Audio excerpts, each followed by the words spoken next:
Come join Greg and Richard right here on Talking Red.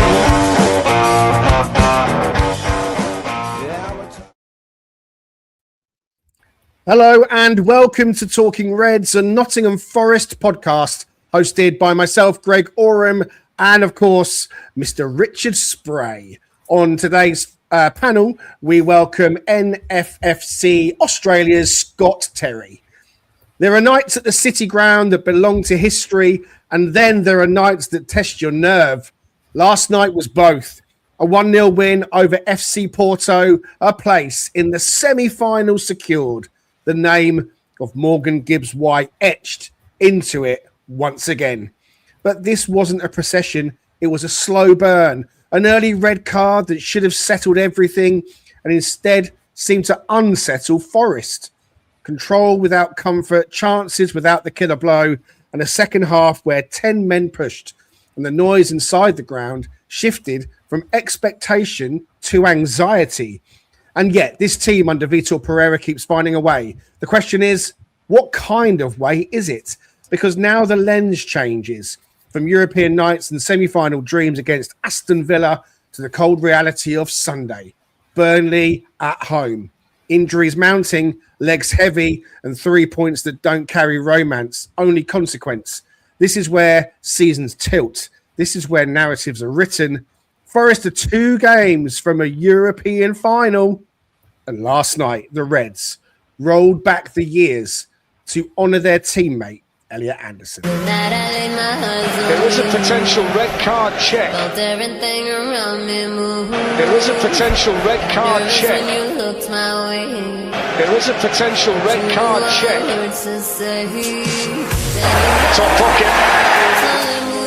Top pocket. Top pocket. All this time. Top pocket. Red card straight back. Porto down for 10. There is a potential red card check that's taking place at the moment. Top pocket. Red card straight back. Porto down for 10. Morgan Gibbs-White. Forest looking for the perfect shot. The Nottingham Forest are through. They're into the semi-finals of the Europa League.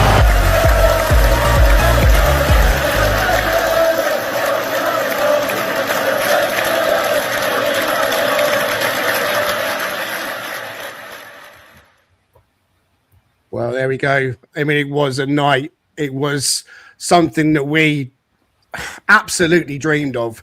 A European semi-final, and it's Aston Villa Forest will play. It's an all-English semi-final. On the screen for those that can't see it, there's the lovely after-match picture. Ryan Yates holding the shirt with Elliot Anderson's number on and the message. And I think that, you know, that underlines for everybody just how together this team are and how much they hold Elliot Anderson in such high esteem. The worst news possible filtered through yesterday that, of course, Elliot had lost his mother. And we at Talking Reds will say it loud and proud that we send our love, support and prayers to Elliot and his family. I can speak from experience that losing your mum is without doubt one of the toughest things you'll ever go through. And so I hope that he's okay. I hope that they're going to come through this as a family, and the Forest community will be there waiting for him whenever he's ready to come back, whenever that may be.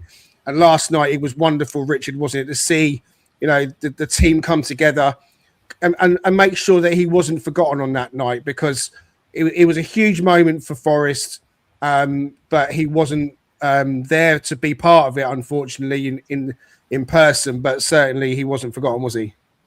Absolutely not. Yeah, I can only fathom. I mean, like you said, Greg. I mean, I haven't lost my mother, and my heart and prayers go out to all those who have lost parents or anyone that they love. But it was, yeah, I can only fathom. I mean, mothers are just incredibly special, and they're angels in our lives, and you know, that kind of thing. And so, and I'm sure him missing that first leg and not being able to enjoy, you know, being on the pitch with his teammates and all of that was just added to that whole unfortunate, awful situation for him and his family. But yeah, as you said, our hearts go out to him, but I'm grateful that they did this for him. It felt very much destined or poetic for that to happen, for us to win this match for him and for his family, and to progress. And then hopefully when he's ready, he can come back and enjoy continuing to progress in this competition, because you can tell, I mean, it just emanates from him in every way how much he loves the game and how much he loves being a part of this team, even though we know he's destined for even greater things, especially when he starts for England this summer, likely. But yeah, what an unfortunate thing, but to happen, right at a time where I'm sure he was hoping to just enjoy this whole experience, his second year starting in the Premier League, and he has to go through this. It's just awful, but bless him and bless his family. Thank you. Scott is with us from Australia. I think you just called out the pub, Scott, haven't you? It has been a busy day. The game against Porto was actually a 5 a.m. kickoff for me this morning, and I woke up early, so I was up at 4:30. So yeah, it's been a busy old day. So 4:30, watched the game, finished about 7 a.m. And then kind of had to go out for a coffee after that. Did a work day. Been for some after work drinks with a few mates that live local.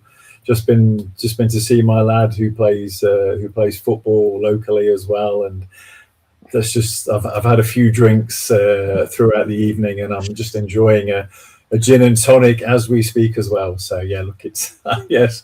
I'm not sure. I haven't just finished the pub, but I finished the pub a few hours ago. But I've done a few things since. Yeah, so it's been a nice day today. And just adding to what you were saying there around Elliot Anderson, I loved the fact when Morgan scored the goal, and they ran up and they were at the bridge for them, weren't they? And they had they had the shirt with those nice words on the back there, just sort of being there for Elliot. I mean, it's a tough old day for Elliot, and it's just great that the club have done that year. And as you said, Greg, that kind of togetherness, that that sort of feeling amongst the squad that they all want to be there, they all want to sort of try and put their arms around him collectively and support him during what must be a really, really tough time for him. So yeah, that was really nice to see. Thank you. Okay, let's get into it. We're going to talk about last night's match, and then later on we'll get onto Burnley. But general thoughts first, guys. Give us a quick summation of how you saw the game. Richard, over to you first. Well, it felt very sort of wash, rinse, repeat from that first minute or so, because they had that first minute where they come right down the pitch and then we have to make a save, right? I mean, that's exactly what happened with, I think it was with Toffee in the first match. Oh my gosh, that at least got my heart pumping, because I wasn't nervous until then. I was like, oh, we're at home, there's gonna be good energy. We had that video coming out. That came out. It was like, it felt like we were setting it up for us to really put in a performance. And that first minute, I was just like, oh my gosh. But then from there, they settled in and they really started to dominate. I mean, they really kept them under constant pressure. And then when the red card came, it felt like, oh, okay, great. Really, here's the floodgates going to open. We got the goal. I mean, it felt like it should have been a domination for us, and it was statistically. But at the same time, I was a little bit annoyed and perturbed by the fact that we just seemingly couldn't get the confidence, the belief to penetrate that box and really give ourselves another opportunity to take hold of that match, because it felt like it was there for us to completely grip it and never look back. But you know what? You can't complain. At the end of the day, this is phenomenal what's happening with all the tumult, with all the craziness of this season. To be where we are right now, to be facing Villa in the semi-final is remarkable. I mean, I think when we did our predictions, I said we'd get to the quarters, just because I thought it'd be too difficult for us to balance everything out and try to maintain some sort of, ability to field a competitive team week in and week out and stay, up to speed as far as like just physically being up to speed and so forth, and just acclimating new players, all that. But man, what they have done, incredible things, and it's remarkable how this has all unfolded. Fantastic. Scott, what about you? I know it was early for you, so I hope you had the coffee on. How did you see the game as it unfolded? Yeah, it was, I mean, look, what was it, 43 years ago since we were last in a semi-final of a European tournament. So pretty special to beat Porto over 2 legs and be in that semi-final. Just in terms of the game, I mean, we other than that initial blip that Richard just mentioned there, we started well. It was. I felt a little bit conflicted at the time, because whilst we started well, and then obviously the red card against Woody, which was really nerve-wracking at the time. I was like, oh my god, which leg was that on? Which leg was his injury on? And I was sort of trying to find out online as when that happened. I was trying to work out which leg it was actually on. I think I've since found out that the tackle was on the other leg, not the leg which he was actually had his recent surgery and rehabilitation on. And then obviously Morgan gets that goal, deflected goal, potentially a little bit lucky because he got that deflection, but I kind of felt at that time in the game we were making our own luck. We were putting the pressure on, we were playing well, we were taking the game to Porto. I mean, it was just sort of thrilling, to get that early goal. That's almost like everything that I really wanted to just for the game to start in that way. I think at the time, one of my sons got with me, and I was watching the game with him. And as that first half went on, and we had opportunity after opportunity, and I was thinking, and I actually even said to him, I said, I hope we're not going to sort of rue any of these missed chances, because the ideal scenario would have been get 2 or go 2 or 3 up, and really get a little bit of comfort there. But as the game went on, it was sort of, we kind of got pulled through the ringer a bit, wasn't it? Second half, Porto came back into the game. They made those 4 substitutions at half time, and they started hitting the post, started hitting the goal. It was hitting the post. I think they hit the side netting as well. They really came back into it. So there was relief at the end, really was. I almost feel like the team were actually hanging on a little bit at the end. It was almost like, let's just keep that 1-0.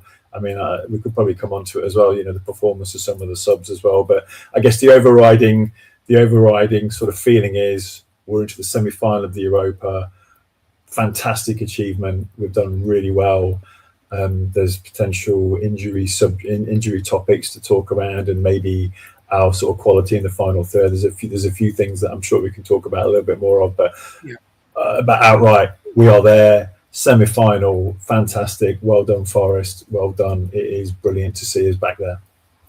Fantastic indeed. If you're in the chat and you want to let us know what you think, please do pop your comments in. 3-Star Red says it's 2 games to Istanbul. Let's bring the trophy home now. And yes, it wasn't just the players last night. Owen points out the fans were chanting the Jordi Maradona all the way through. We could hear it, and I played it on the intro as well. D wants to say that his heart goes out, of course, to Elliot and the whole family. And a big thank you to Mark for £2 in the pot. He says, I'm still saving for Istanbul, flights and hotel booked. There are 1 or 2 that have booked their flights this morning. So they are creeping up in price. So if you are going to make the journey, I salute you. And you better get moving and reserving. Tricky Mickey says, we don't do it simple, but wouldn't want Forest any other way. Not sure about that. I wouldn't mind it a bit simple sometimes. I agree on the first half of that statement. Forest doing Forest. They always put us through the ringer a little bit. It was a game of 2 halves, as Richie says in the comments. We were better in the first half, and the second half, well, yeah, we're going to talk about that as well.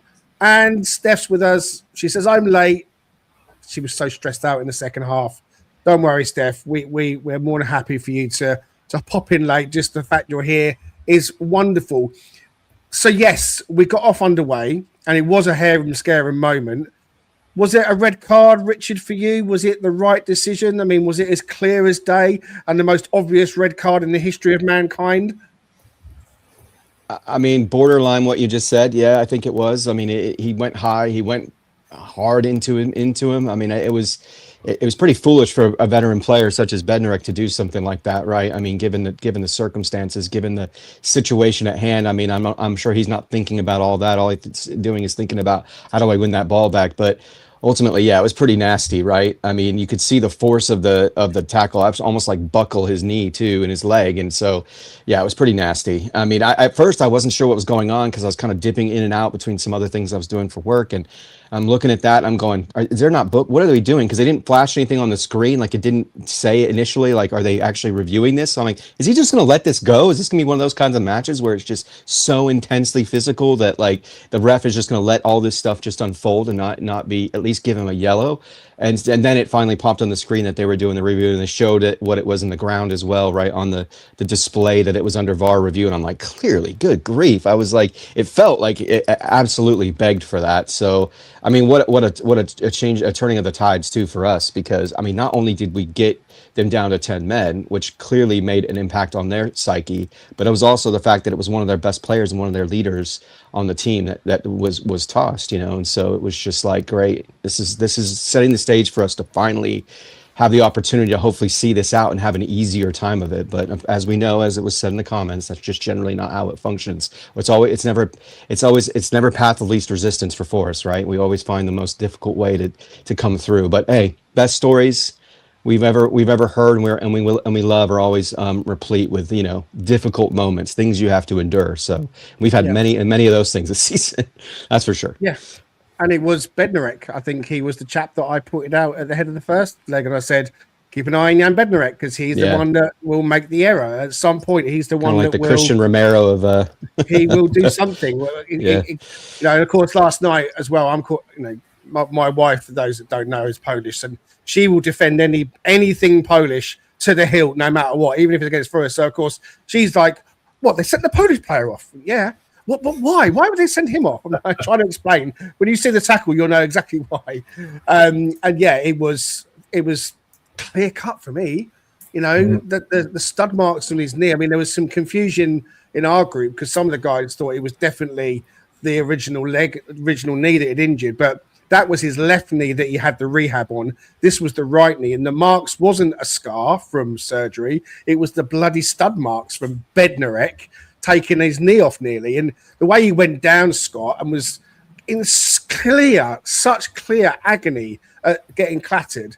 I mean, it was the reason why I say it was the easiest red card in the world. The referee didn't give it on the pitch, which is ludicrous.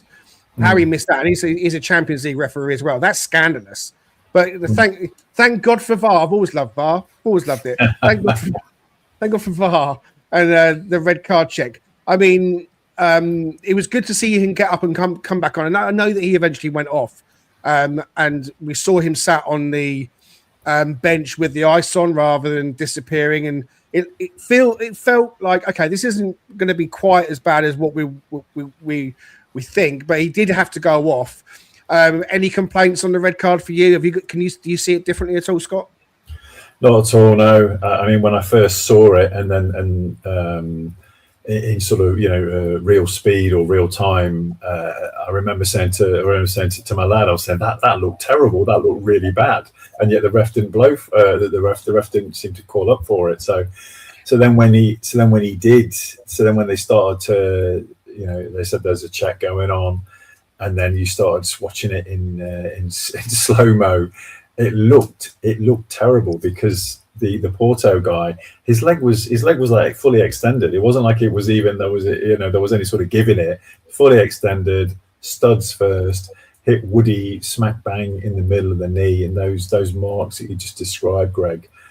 They didn't look very nice, did they? They were red. They were angry. He really, really caught him, and as you say, Wood went down, and he looked in serious discomfort. So you kind of got to think that it wasn't in good shape. And then as soon as it went to VAR, and I'd watched it a couple of times on the slow mo, and we thought, surely the ref, it's minimum. Yeah, it's not even minimum yellow. This looks like a straight red just because of how nasty it looks. Studs first, straight leg. So no, I think. I'm not sure they can have too many complaints around that Porto. It was a nasty challenge. I don't know if that guy is a type of dirty player or whatever. But he's not dirty. He's just got a mistake in him. That's why I pulled him out. He's got a mistake of some kind in him. He did it for Poland in the international break. I've seen him do it for Porto previously. I've seen him do it for Southampton as well. He's just got a mistake in him. He's the kind of player that something will happen around. He almost gave away a penalty in the first game.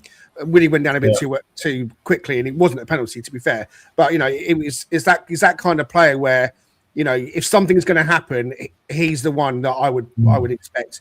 But we got the red card. I mean, I was high-fiving Orlando, thinking this is exactly the kind of advantage we want, and I'm unashamed about that. Ultimately, I want to win the game. And the game of football is the game of football. And if you transgress, you get punished for it. And red cards are a part of football. So, to anyone thinking, oh, well, Forrest got lucky, they got the red card. So, well, I think you make your own luck. I think ultimately you ride your luck sometimes, and I think you make your own luck. And Woody getting clattered like that and potentially missing the rest of the season doesn't feel particularly lucky, But we got the red card, and we'll take that because it puts them down to 10 men, Richard. And then we get the goal.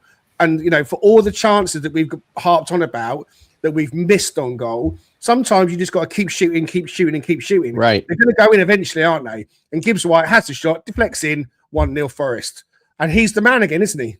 He's been the man, and he was pulling the strings last night. I thought he was really good. He had his, occasional sort of Gibbs-White-esque moments, right, where he's getting dispossessed because he's trying to do a little bit too much with the ball at his feet. But ultimately, he was the man pulling the strings. In transition, when we'd find space in the middle, he was the guy with the ball at his feet, and that's what you want. He is long been, considered our talisman, the focal point of how we function in attack. And so it was great to see him kind of doing a lot of that last night.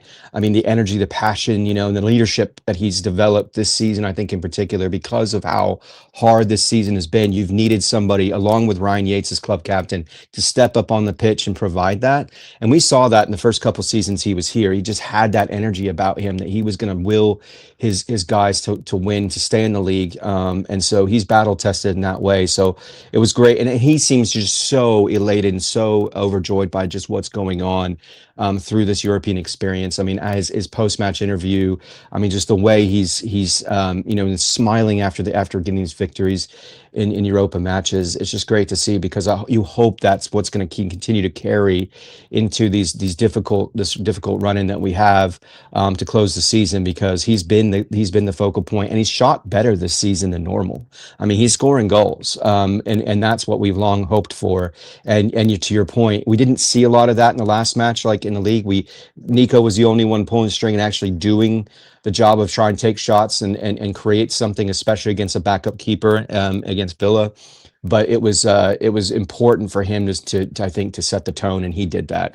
Including, like you said, just getting a little bit of luck, right? A little bit of a deflection, something that can help provide us a little bit of an edge, because we just have said it so many times. What happens when we score that first goal? It changes the entire trajectory of the match for us. And so we absolutely desperately needed that to happen, especially coming right off of that red card. It was only a few minutes later that occurred. So it was great to kind of, again, recapture the momentum away from them and be able to kind of do things. Because I have to say this about Porto. Their spacing and their organization and their ability to find each other in tight areas where there's not a lot of window to pass the ball.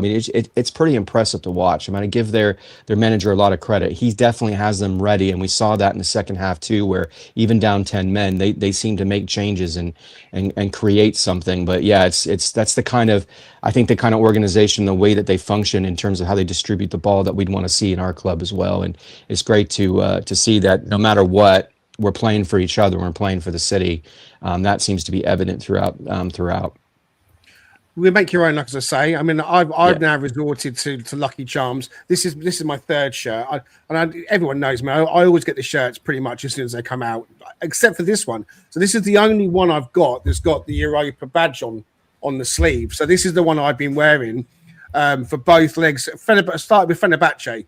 So I know we didn't win the second leg against Fenerbahce, and we lost one against Midtjylland. But this is my lucky shirt now for the knockouts. So I've donned this, and I'll be wearing this for every Europa game we've got left until we pick up the trophy, of course. So it's all about the fine margins, and yes, it was as the reason I'm talking about luck is that Trevor Francis' tracksuit says he's got a concern that we scraped through with the freak goal in Porto and a heavily deflected shot last night.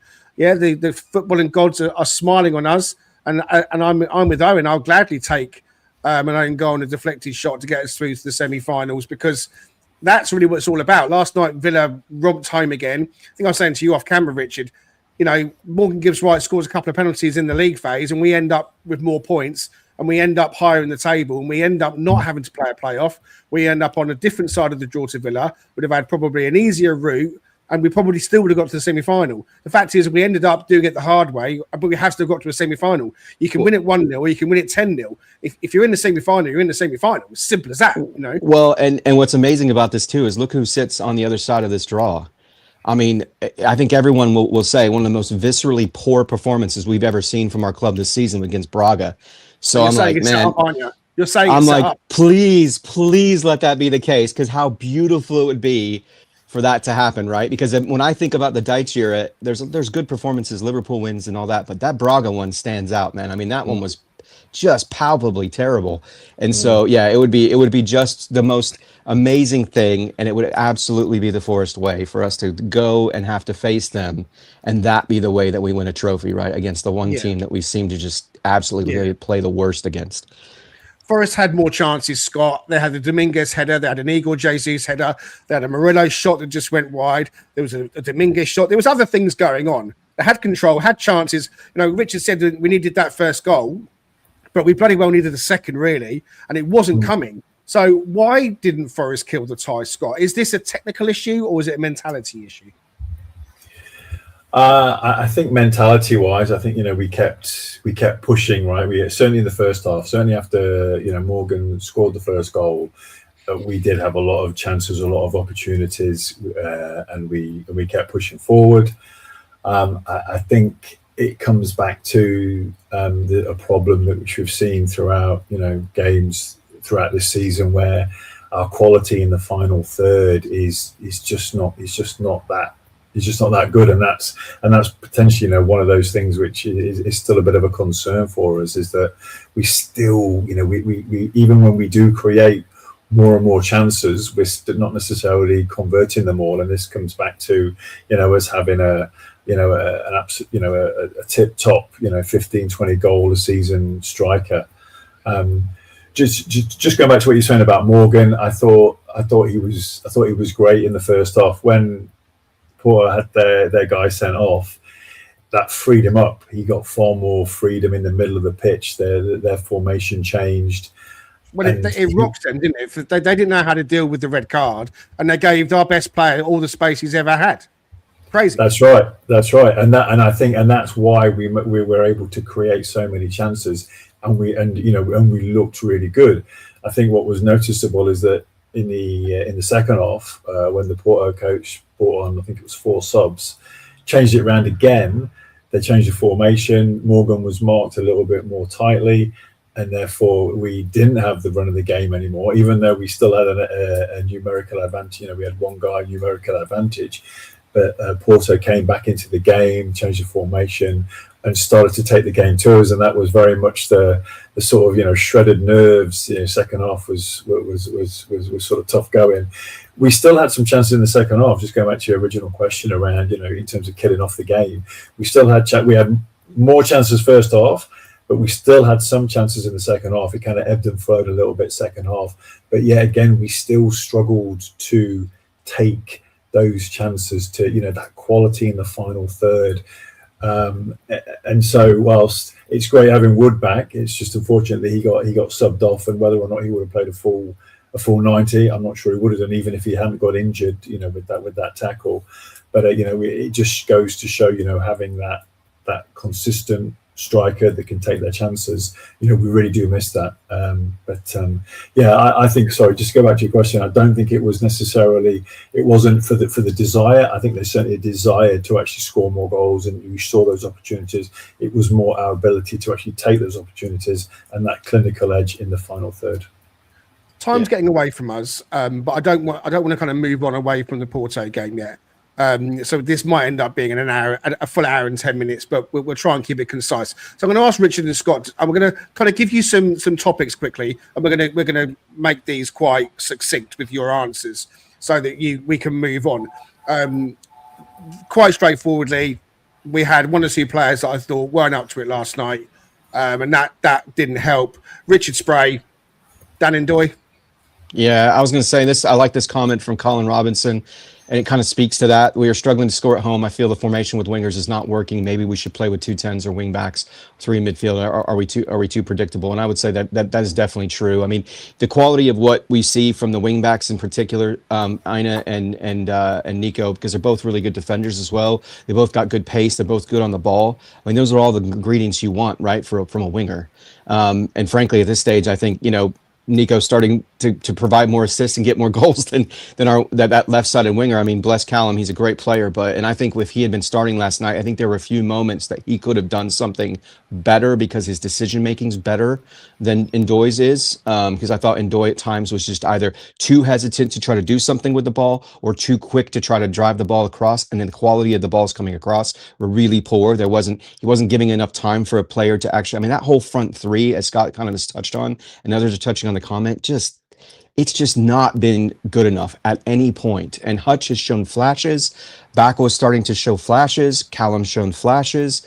I'd say Callum's probably the best of all of those three playing up front. Jesus has certainly shown in Europa, but I mean, again, the times that he was even slow sometimes to make a run when Ndoi was trying to advance play, trying to get around his man. Jesus was slow to get there. So there's just a lack of cohesion in that area, it seems like. And so it's definitely something that I think you could see better outcomes from in a wing back scenario. And I'm sure you'll get onto Cunha, but I thought the way he played last night too just showed the guy's an absolute Cadillac footballer at 20 years old. I mean, his diagnostic skills for someone at 20, I think, is incredible. And he's sneaky athletic, and he's gotten bigger. I mean, does anyone see that? Like, he looks like he's increased muscle mass, which makes him even more imposing. I'm sure he's learning from a player like Milenkovic in all aspects, how to train, how to, put your body in good position to take on a full season, and all of that in a kind of more physical league. And so it's really exciting to see that. But I kind of agree with what Colin said. I'm almost kind of preferring now that we just go that ring back sort of structure. Yeah, Dan and Doyle struggled, and Daniel Hall in the comments mentions he's terrible. Yeah, wasn't going forward, kept losing the ball, seemed lazy. It just frustrates me. For me, I'll be very happy to see him move on in the summer. I don't think it's worked. I think we can do better. I think we have to do better if we're going to proceed in the Premier League into a better league position. You touched on Porto coming back into it in the second half. Their manager tweaked it, Scott.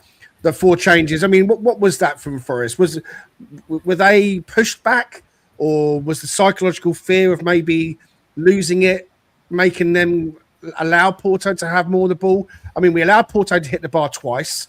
I mean, the first one, I mean, I think that's a real let off because he's quite close and he smacks the bar. The second one was just a beautiful shot. The first one was lucky. So again, is that something we should be worried about? Or was that just game management from Forest saying, look, you know what, we're going to just sit in, let Porto come onto it a little bit and then try and catch them on the break with the extra man? Look, because the Porto manager, look, he changed it up straight after the half-time break, didn't he? And he brought on those 4 subs, changed the formation, and they certainly did have certain opportunities in the start of that second half, and also throughout the rest of the second half as well. I don't know. I think it was just then Forest sort of adapting to the new formation which Porto were playing. They certainly seemed to be finding more space. They'd certainly closed down Morgan a bit more, and he wasn't getting the freedom which he had enjoyed it in that first half. So I think probably it was just a tactical thing. I'm just not sure that they got to grips with it quickly. And it just meant that it took us a while for us to sort of get back to our attacking rhythm and sort of being able to create opportunities. But it was a little bit of a worry because again they were down a man, and yet they were still, so by changing their formation, you'd still think that we would have some sort of advantage over them and we could sort of try and outnumber them. But they did have a period of good football in that second half. Yeah, and it's even if you're playing with 10 men, there's still a quality side. I thought William Gomez is a good player. He'd be a player I wouldn't mind us trying to sign, to be honest with you. I think he'd fit in quite nicely if we're looking for a winger. And I thought Froholt, when he came off the bench, he made a big difference for them as well. But apart, those two opportunities were very good opportunities that they hit the bar with. They weren't cutting us open. And I think Cunha, again, showed the quality of player he is, as you've just touched on, Richard. And I'm glad that he's back. And I think that he is absolutely the one that comes in ahead of Morata every single time. And it feels to me, and it's clear to everybody, that Vitor Pereira thinks the same thing as well. Because as soon as he's back, he ain't bringing Morata on. But one thing that really pissed me off last night was how Forest failed to game manage at certain points. And I'm talking about the injuries to Murillo and Callum Hudson-Odoi. You know, everyone saw it. Everyone heard Fletch talk about Murillo should be flagging up that he's got a problem. You know, they didn't kick the ball out, and then Nico eventually gets it out. I mean, that to me was almost farcical, how we had two players going down. We had the extra man advantage, but it didn't look like we had the extra man advantage. You know, it looked like we were the ones that were playing with a man less than they did. So Murillo goes off with what looks like a knock. Callum Hudson-Odoi looks more serious.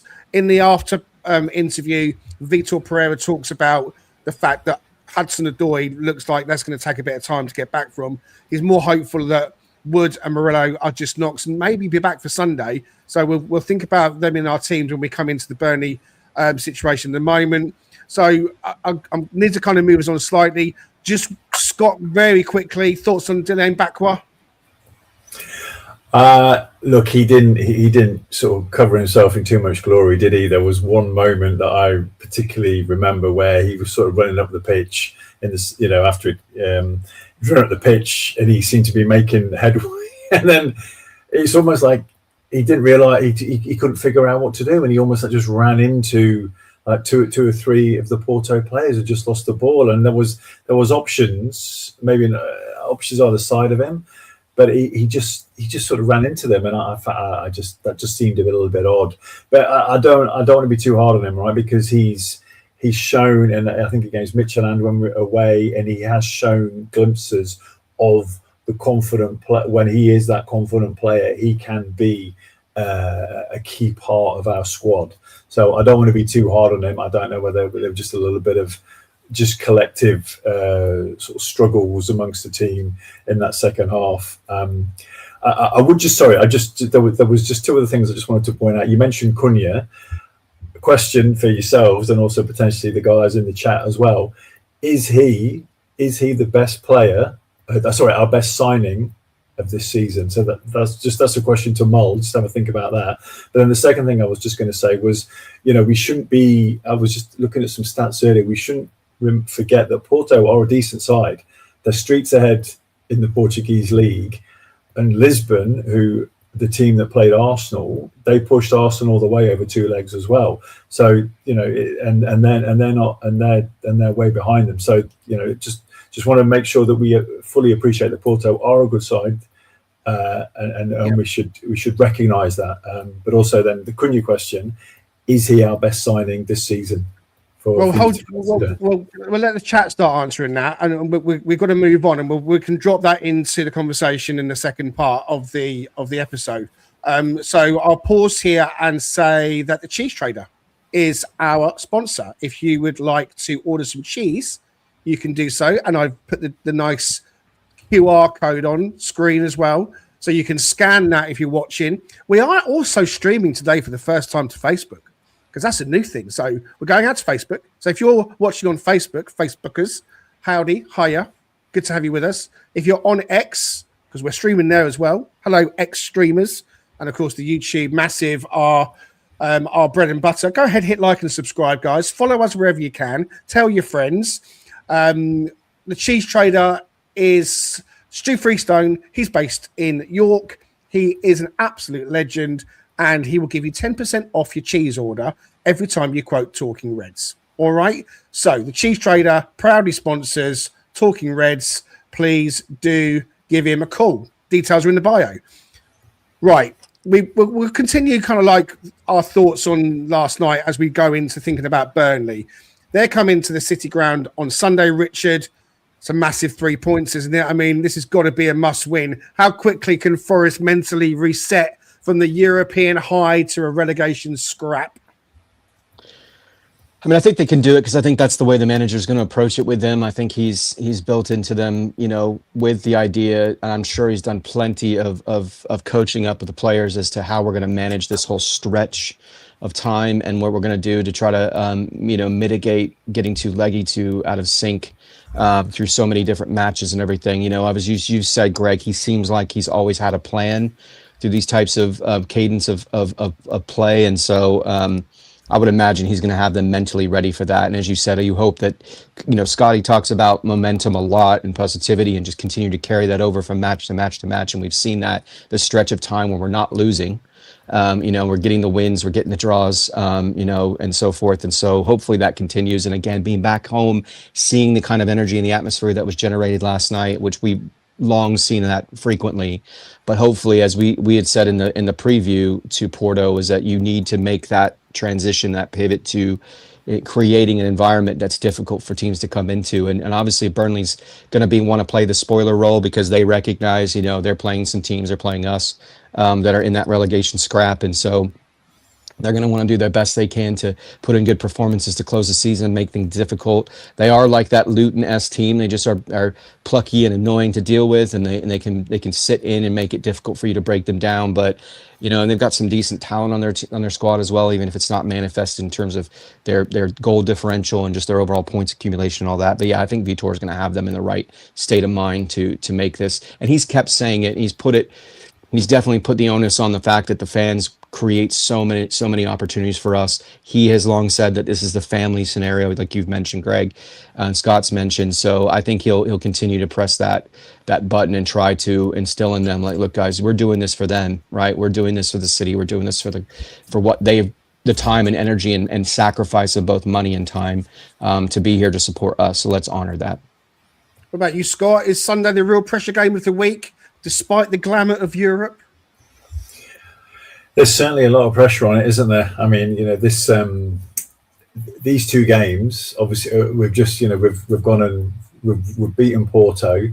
The actual, to finish this weekend or this week of games on a really high note would be to beat Burnley, get 3 points, move up the table, and hopefully, we have one of those good weekends, as we call it, where the other teams that are scrapping for, scrapping for relegation, that they either get draws or they lose.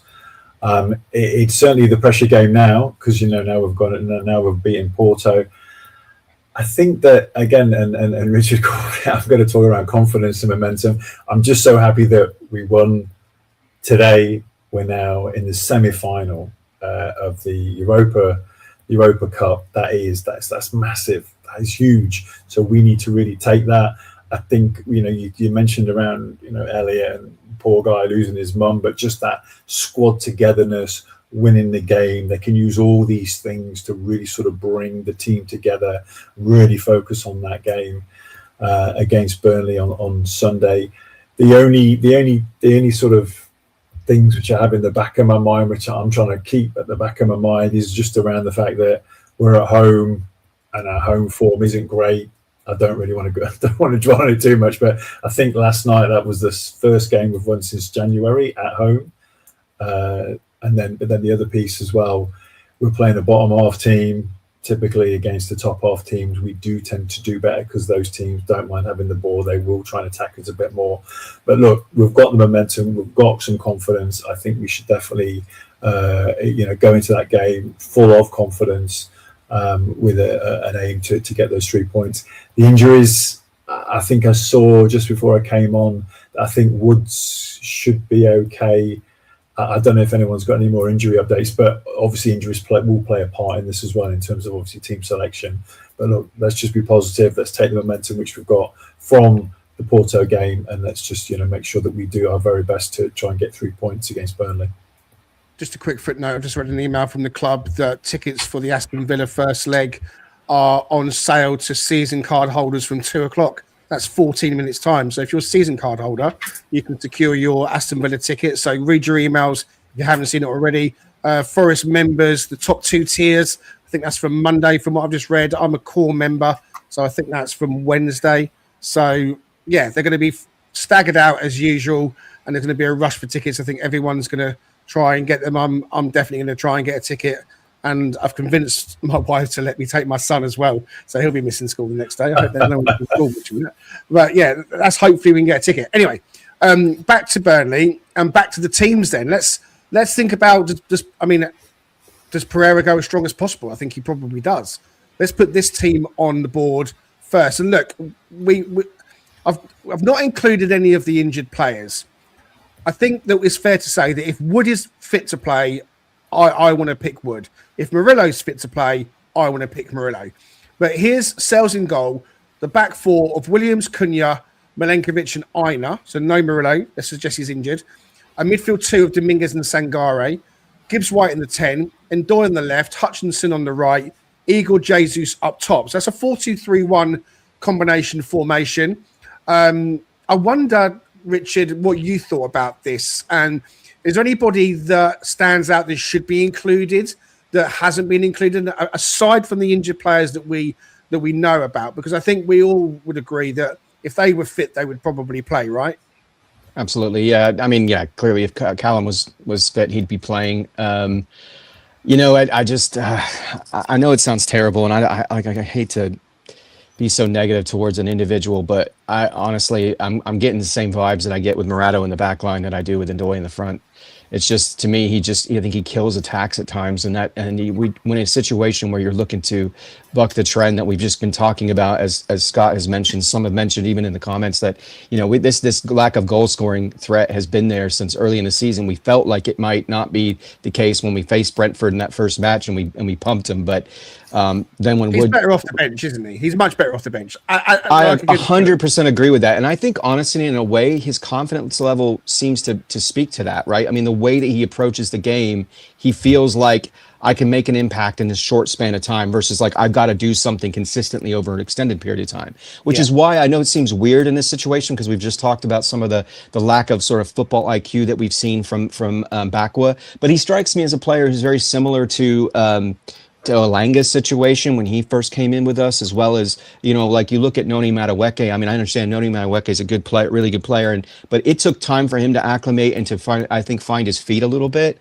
And I know it was in a difficult situation because he was on a Chelsea side that just had a lot of talent, but and it was difficult for him to get playing time. But I think he's that kind of player. And the thing I like about him as well, the only advantage I'd say in N'Doye in this situation is he can drop deep and kind of defend and help create security on that lines, especially if Nico's, you know, bombing up the pitch and he's playing that overlapping game and he's trying to create something on that in that corner of the pitch, you know, to get crosses over to, you know, a Chris Wood or Jesus or somebody, because we've seen Nico do such a great job at delivering the ball in those areas. But yeah, I mean, that's the only reason I'd probably favor Bakwa as in replacement of N'Doye. I think he's got a little bit more pace, he's got a little bit more confidence. I think once he gets on the ball, he may not always get there, he may not always make those decisions that we need him to make, but at the same time, I think there's a little bit higher ceiling with him. And I think being a younger player, you allow him the opportunity in it. It's still a very pivotal match, critical match, as we know, but against a side that he should be able to, I think, do more against. And I think that will, to me, would be I know that might seem crazy to some in the chat, but I would honestly rather see him at this stage than N'Doye. Everything else I can live with and feel would be good. Colin Robinson says in the comments, Burnley still not relegated. Why would they play a low block? They just play that way, I think. That's what they play. That's just the way they play. That's just how they play. That's just what they do. So I expect that nothing changes. In this formation 4-2-3-1, it could be possibly Scott. What do you think? Yates comes in next to Sangare and N'Doye gets put to the bench. Maybe Dominguez pushes out wide. I know he played the full lot last night and he's got an engine. Back was an option. But we haven't even mentioned McAtee yet as well. I mean, you know, he's become a forgotten man. Again, was name dropped. Very, very good in training. Needs minutes on the pitch. Anything in this formation, thinking of a 4-2-3-1, Scott, that you would change to that personnel? Yeah, I think obviously injuries play a big part of that, and you've sort of reflected that in the graphic here, Greg. That I think it would be good to see if we could get McAtee in somewhere, but I think when you think around how good Morgan played in the game last night, you know, we've talked around talisman, we've talked around positivity in terms of getting the ball, driving the team forward. So I think it would be pretty hard to sort of shift Morgan out of there based on the performance from last night. I do like McAtee. I do like what he brings to the team. I think though, if you were going to play him, you have to play him as almost like a second 10. I think if you stick him out on the wing, he just doesn't seem to work. It never seems to quite work for him. And if you really want him to excel and do well, I think you have to play him in a position which he is familiar with and he's more confident in. So for me, it would be that if you wanted to play, I wouldn't drop Morgan. I would play McAtee maybe as a second 10. But then I've not even thought about how I'm going to change the team around that. Just in terms of the wingers as well, obviously Callum went off injured. I think I feel like at the moment, you mentioned Bakker as well, Greg. I feel like at the moment there's all the wingers are. I'm sort of a bit indifferent about almost all the wingers at the moment. They all seem to be doing just okay. None of them are really sort of grabbing a game by the scruff of the neck and really sort of showing everyone the great example of what wing play should be and sort of, doing creating chances, creating opportunities. I feel like they all sort of, they'll all do okay. They'll have some good moments, but then they'll sort of drift out the game a little bit.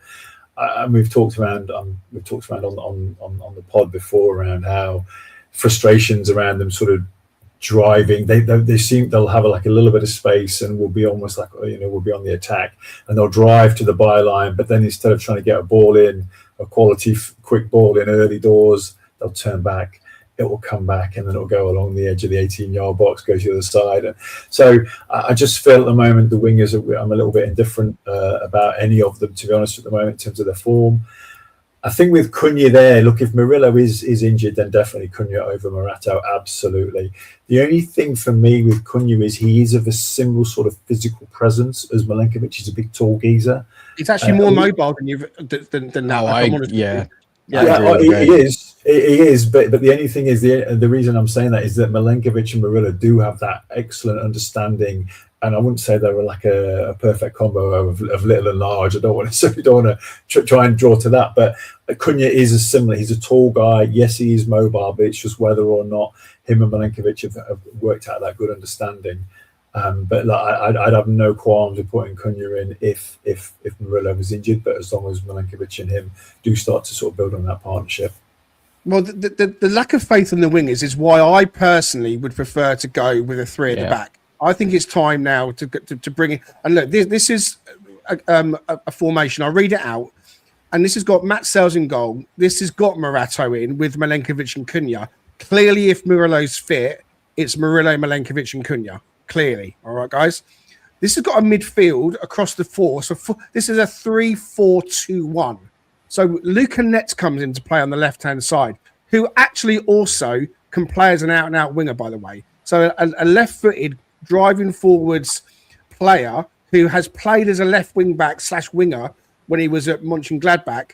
I'm all for that at home to Burnley. But in this formation, he's the left-sided wing back with Sangare and Ryan Yates coming in. And this has got Ryan Yates probably written all over it, Burnley at home, to be fair.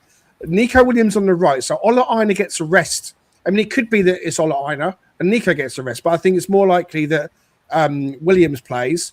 And then here you got your 2 10s, and I've got Gibbs-White and Hutchinson in behind Igor Jesus, which could also just as easily be Gibbs-White with McAtee in behind Chris Wood. And I just think then that what this does, it allows your wing backs to have that responsibility in those wide flank areas. You still got Hutchinson there who can push out wide and interchange with Nico.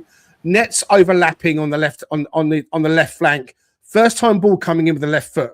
There's a lot to be said. One thing that I did notice, N'Doye once last night, one time he tried to take his man on and went on the outside of him and he drove forwards.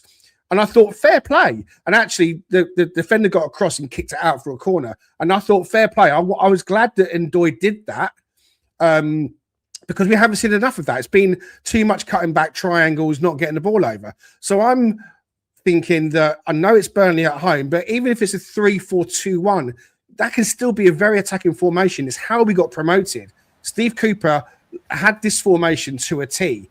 And so I think as well, they will play in a low block and crosses into the box might be a thing again against Burnley.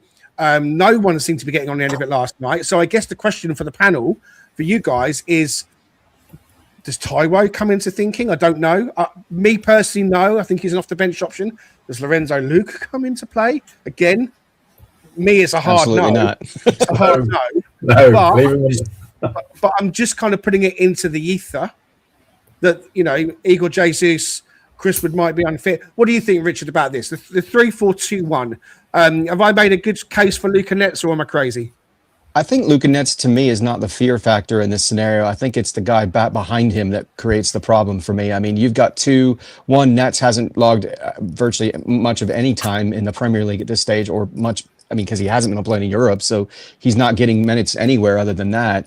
And I think when he did come in a couple of times, I think he's looked really capable. But again, small sample size. I think it's just the concern about Morato's propensity for errors, and then do you give Burnley an advantage? Because let's just say, for the sake of argument, he has one of those moments which he can do, and unfortunately, it's not just one moment typically in a match; it's multiple moments, right? And typically, Scott Parker's adept enough of a manager and heady enough of a manager to say, if he may not know exactly until obviously an hour and a quarter, hour and 15 minutes prior to the kickoff who's going to be there, but he may make a decision like, if they have to field Murillo because Murillo's not fit, that's all you have to do is think, if I pitch the ball up in the air, he's going to have a difficult time tracking it and difficult time dealing with it. And does that give them an advantage, like a Jaden Anthony coming behind him and creating a problem, or a Fleming or somebody like that, right? Has been good for them, has been decent for them this season. I think having those two on that side creates a real weak, I think, fracture point for us that they could potentially exploit. But if it's Murillo, we're great. I think we're good. Yeah, I don't see it, but I'm like you. I would rather see McAtee. The reason I say that is because I feel like between him and Gibbs-White, the creativity, the capacity to play with the ball at their feet, to do something that impacts the game and opens things up. It's that GCA kind of concept that we might want to try to exploit. That's where I think McAtee can do things, because he has the ability to, I think, slot a ball into a tight window to open, someone up like a Jesus or someone of that nature, or someone making a run into the box. Where are you talking about slotting McAtee into Hutchinson instead of McAtee? Okay, sorry. McAtee instead of Hutchinson, excuse me. Yeah. I'm with you all the way. For 1 second, I was thinking you had slotted him in as a left wing back. I'm thinking, no. In replacement of Hutchinson, I just think apologies, bro. Yeah, and he's got a shot on him as well, right? Like he can cut in and create and take a shot. So I think, and they're terrible. I mean, we'll get onto that when we look at them as a team. They're not good at defending the ball from outside the box. So we have to be thinking of that as well. Is that, I know we've been reliant on that too much recently, but I think that still is a factor for us. What about you, Scott, briefly, because we've got to move on. Just on this 3-4-2-1 formation, let's suggest it is Murillo and Wood. Does that mean that the 3 points are in the bag for you? There's a question. That's a hospital pass if ever there was. Yeah, just a little bit. I think that look at ideally, we would have Murillo back in the side, and Callum and Woody, and just have them all back. That's our ideal position, right? I think just looking at the team that you've got on the screen there, I think we just mentioned it. We just talked around McAtee and playing him as a second 10 almost. If you've got the width with Netz and Williams, because we're playing almost like wing backs in that type of formation, they give you the width. And just interestingly, it was on the channel I was watching last night. Glenn Hoddle was talking around it, and he talked around making sure your wingers stay wide, creating the width to try and stretch the game. He even called that out on the TV last night when I was watching it. So, but in terms of the team we've got there, I think, look, if that this assumes Murillo's out, so therefore you would play Morata there. But I would put McAtee instead of Hutchinson. I think that's potentially the only sort of change. I mean, Netz is, when he did, I think he's only had one game for us, and when he came on, he did play well. He played well. He looked assured. He looked composed. He did the job that was asked of him. And if you're saying, I think you just mentioned there as well that he has played as a winger previously as well. Well, why not give him a go? I mean, well, I say that, but then this is a really important game, and I'll stay in the Premier League. He's played a lot of games in the Bundesliga for Borussia Mönchengladbach. He hasn't just had 5 minutes. He's had a lot of games in the Bundesliga. Yeah, highly thought of. Yeah, absolutely. So look, I guess there's no reason why you shouldn't bring him in. The only if Pereira did do that and he had a bad game, then I'm sure people would jump on him saying, "Well, why have you changed it up now? Why didn't you do it? In a different game?" But isn't that just the Scott? Isn't that just the typical football fan, or maybe typical Forest fans mentality? Not your mentality, but it's like, why did we buy in them? We haven't bought these players for decoration. We bought them to use them, surely. And when we're in a situation where we're juggling the squads, and he's been very good, Vitor Pereira, using the whole squad.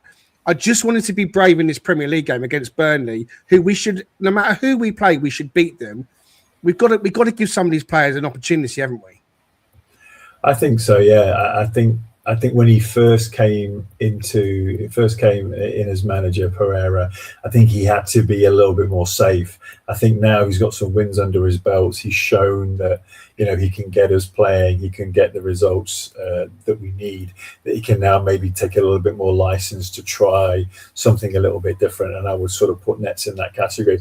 I think, sadly, from what you're saying, that is probably the nature of football as well. Is that if the manager just tries something a little bit different, when we're certainly in our position, that if you try something a bit different now, that the fans or the papers may sort of jump on him. I'm not sure whether this is the game. Maybe if you brought him on, I don't know, maybe second half, if we were doing okay.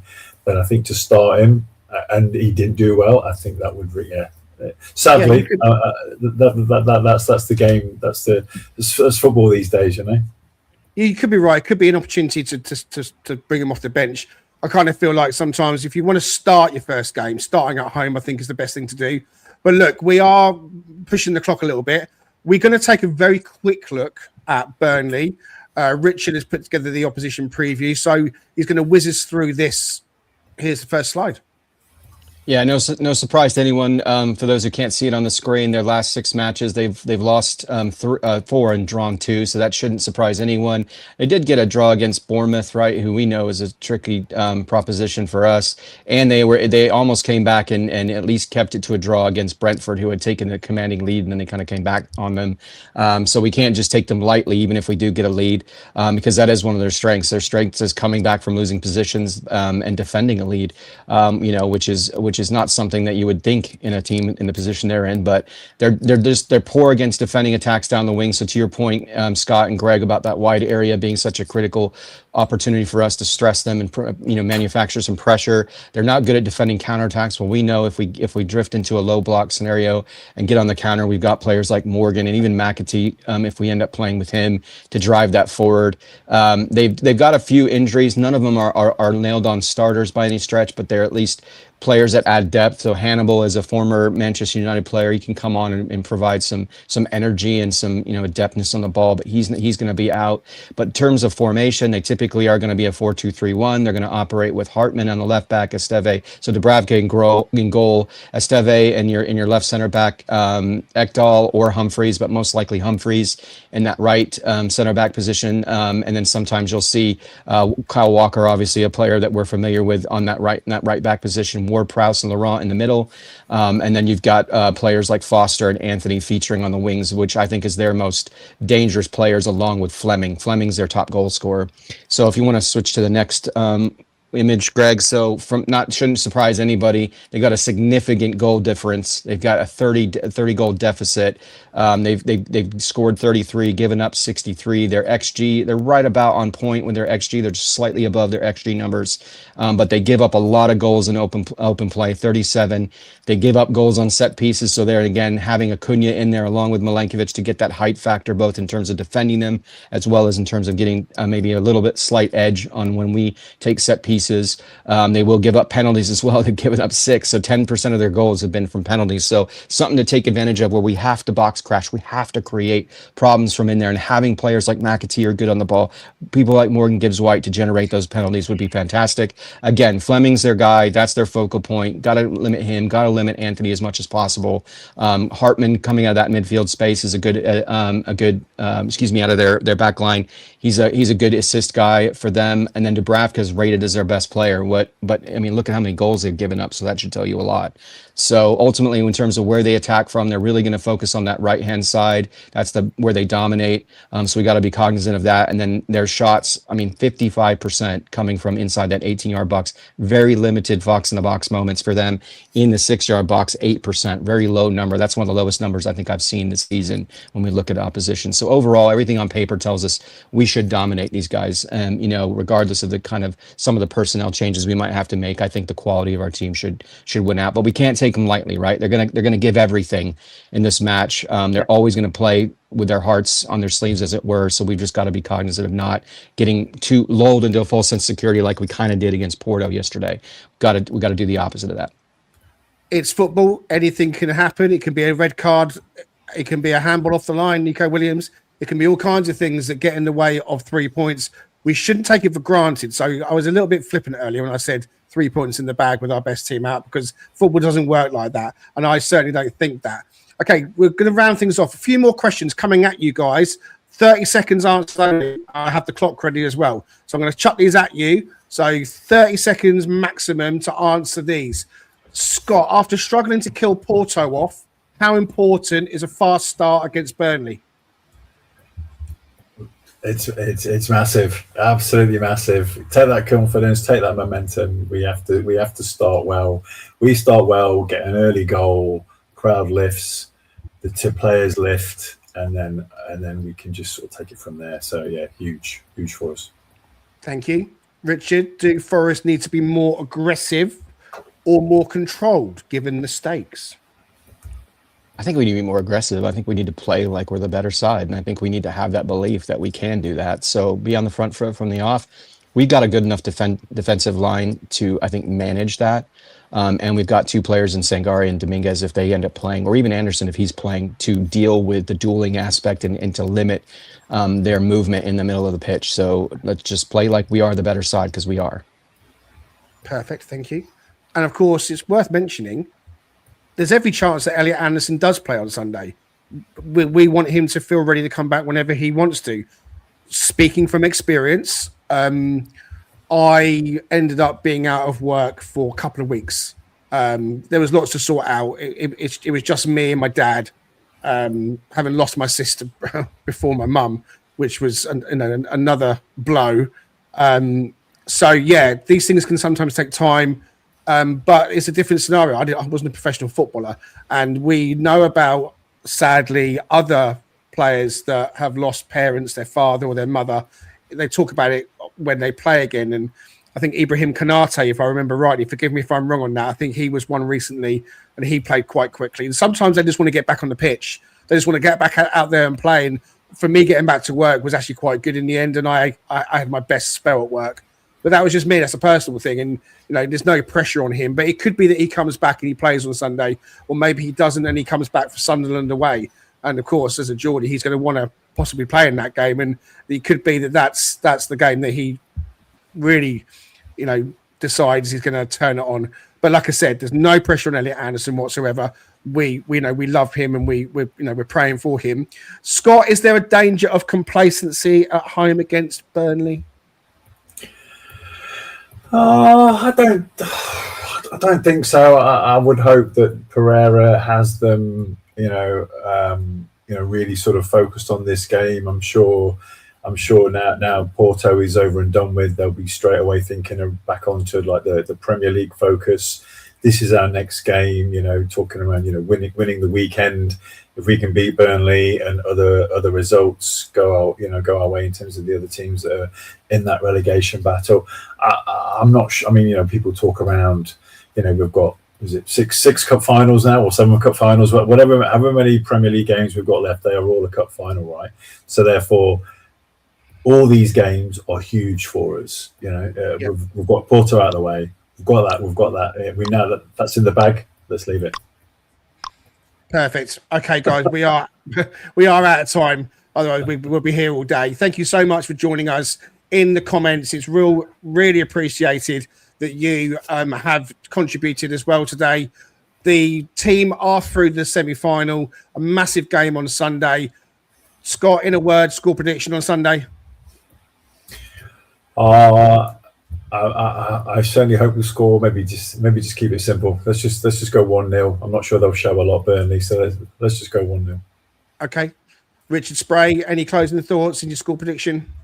Yeah, I would love a clean sheet, but I think it's a 2-1 win to us. And I think they were good enough to get some goals in this match, I think, and be clinical as we haven't been. But at the same time, as Colin points out, we were expected to beat Wolves. We need to be more focused, and I completely agree with you. We need to play like we belong in the Premier League, and that we're a better side than our record shows at this stage, right? So they just have to play with that laser focus and have to play with that belief and that confidence that we've all been mentioning.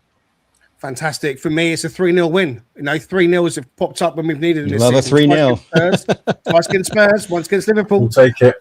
Yeah. Forest, I'm unbeaten in 6 games now. I mentioned the other day, the trajectory is going in the right direction. Unbeaten. In fact, if you go back 8 games, it's lost 1 in 8 because we drew against Man City. So that loss is that 1-0 home tie against Midtjylland, which was, again, one of those games we shouldn't have lost. So, Pereira is quietly picking up, chipping our way to safety, picking up points inch by inch.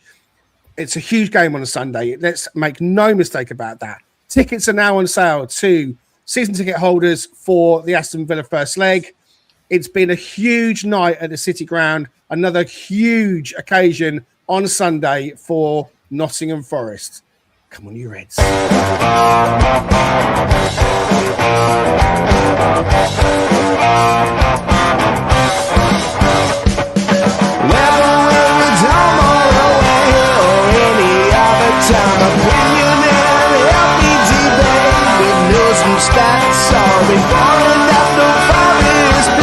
Come join Greg and Rich.